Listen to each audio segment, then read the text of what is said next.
All right, problem 109. We're getting a problem 109 is a somewhat complex system.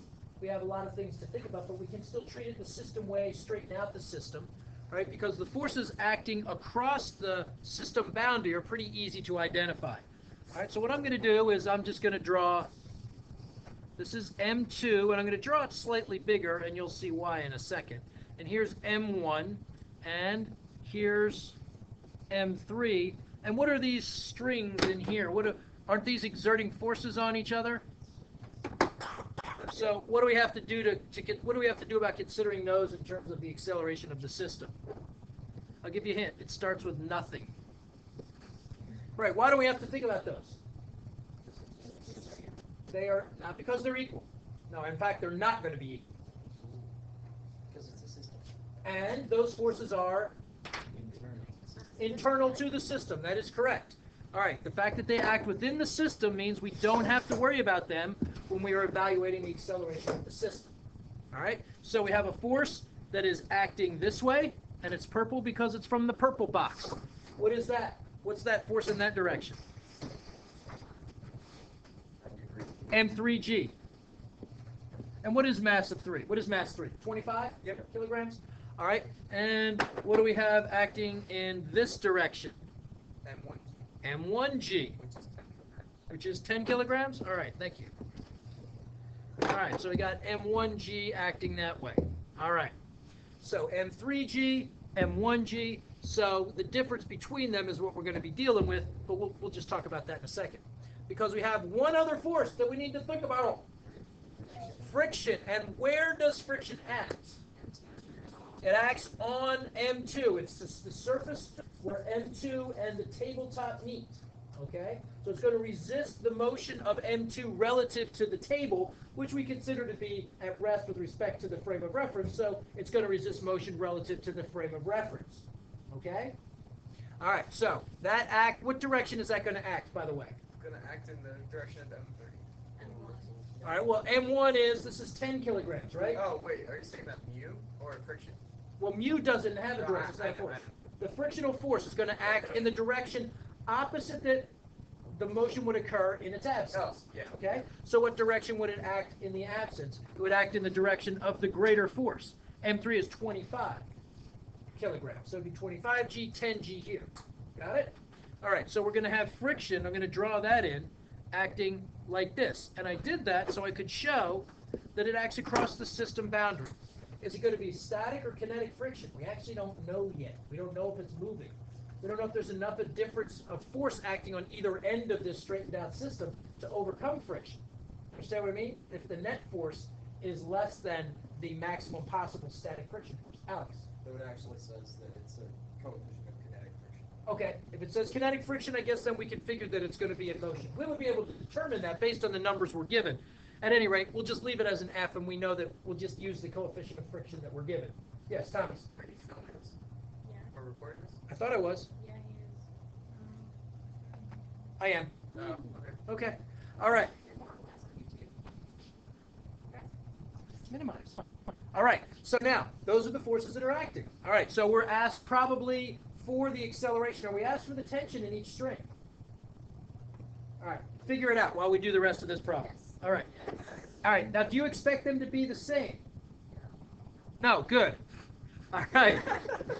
Net force is going to be equal to MA, but what is our M going to be? In this case, it's worth doing a fancy M, right? And now we'll go ahead and define fancy M as being equal to M1 plus M2 plus M3, because that's a lot of stuff to write every time, right? We'll just do that later and substitute it back in. All right.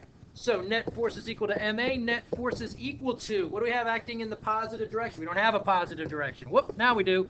All right, what's acting in the positive direction? M3G. Anything else acting in the positive direction? No.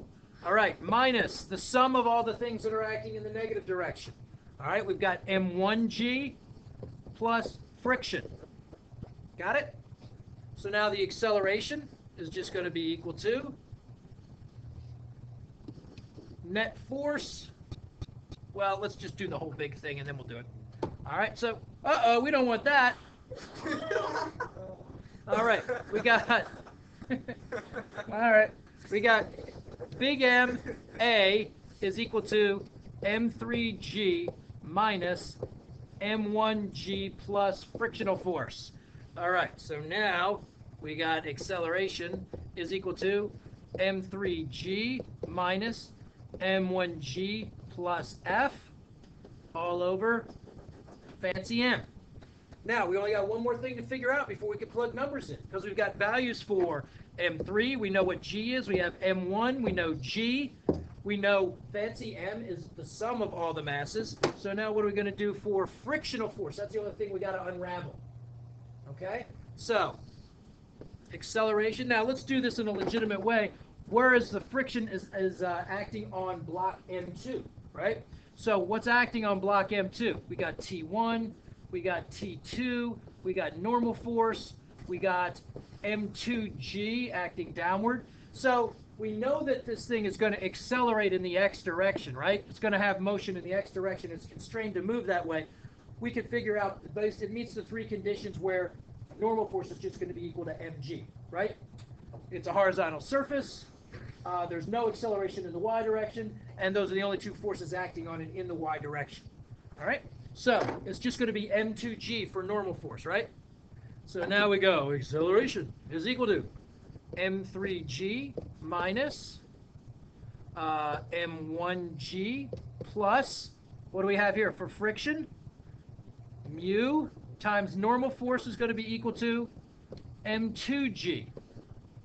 Got it? Random red dots. Those random red dots is where I was pointing to things so you could see me pointing to them on the video. Gotcha. All right.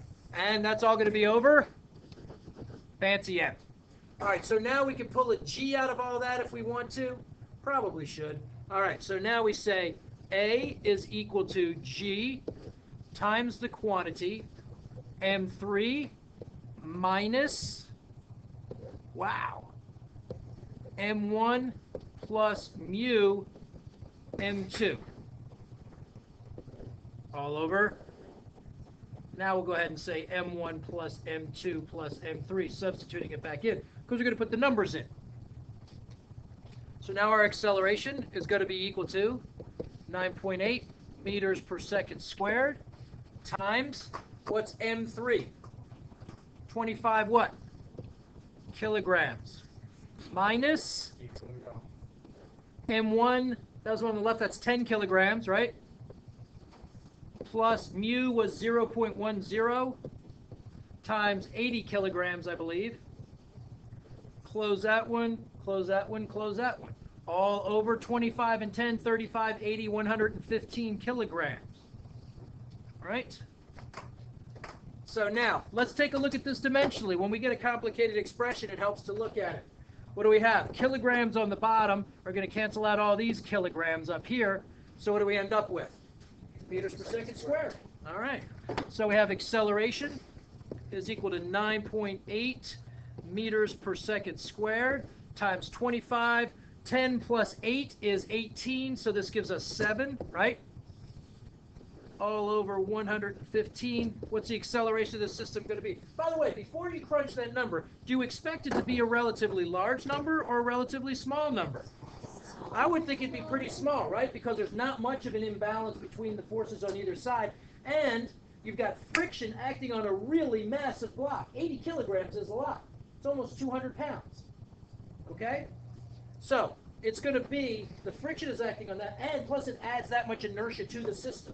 So it's not going to be a very large acceleration. So somebody do that for me mathematically. 0.597? All right, let's call it 0.6 meters per second, 0.597, right? We'll call it 0.6 meters per second squared. All right? There you have it.